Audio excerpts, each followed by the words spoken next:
3 सवाल। बहुत ही ज्ञानवर्धक कहानी, जरा सा भी समय है तो अवश्य देखें। महाराजा अकबर बीरबल की हाजिर जवाबी के बड़े कायल थे। उनकी इस बात से दरबार के अन्य मंत्री मन ही मन बहुत जलते थे। उनमें से एक मंत्री, जो महामंत्री का पद पाने का लोभी था, उसने मन ही मन एक योजना बनाई।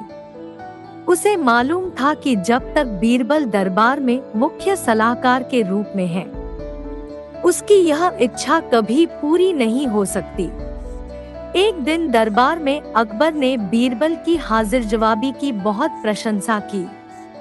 यह सब सुनकर उस मंत्री को बहुत गुस्सा आया। उसने महाराज से कहा कि यदि बीरबल मेरे 3 सवालों का उत्तर सही सही दे देता है तो मैं उसकी बुद्धिमत्ता को स्वीकार कर लूंगा, और यदि नहीं तो इससे यह सिद्ध होता है कि वह महाराज का चापलूस है। अकबर को मालूम था कि बीरबल उसके सवालों का जवाब जरूर दे देगा, इसलिए उन्होंने उस मंत्री की बात स्वीकार कर ली। उस मंत्री के 3 सवाल थे। आकाश में कितने तारे हैं? धरती का केंद्र कहाँ है? सारे संसार में कितने स्त्री और कितने पुरुष हैं? अकबर ने फौरन बीरबल से इन सवालों के जवाब देने के लिए कहा और शर्त रखी कि यदि वह इनका उत्तर नहीं जानता है तो मुख्य सलाहकार का पद छोड़ने के लिए तैयार रहे। बीरबल ने कहा, तो सुनिए महाराज।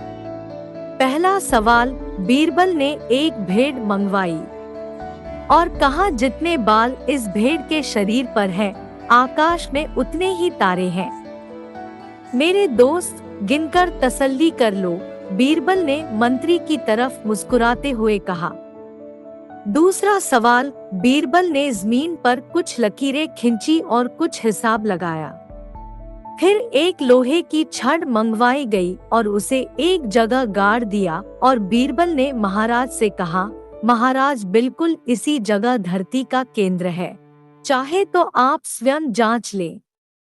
महाराज बोले, ठीक है, अब तीसरे सवाल के बारे में कहो। अब महाराज, तीसरे सवाल का जवाब बड़ा मुश्किल है, क्योंकि इस दुनिया में कुछ लोग ऐसे हैं जो ना तो स्त्री की श्रेणी में आते हैं और ना ही पुरुषों की श्रेणी में। उनमें से कुछ लोग तो हमारे दरबार में भी उपस्थित हैं, जैसे कि ये मंत्री जी। महाराज, यदि आप इनको मौत के घाट उतरवा दे तो मैं स्त्री पुरुष की सही सही संख्या बता सकता हूँ। अब मंत्री जी सवालों का जवाब छोड़कर थर-थर कांपने लगे और महाराज से बोले, महाराज, बस मुझे मेरे सवालों का जवाब मिल गया।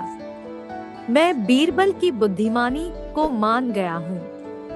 महाराज हमेशा की तरह बीरबल की तरफ पीठ करके हंसने लगे और इसी बीच वह मंत्री दरबार से खिसक लिया।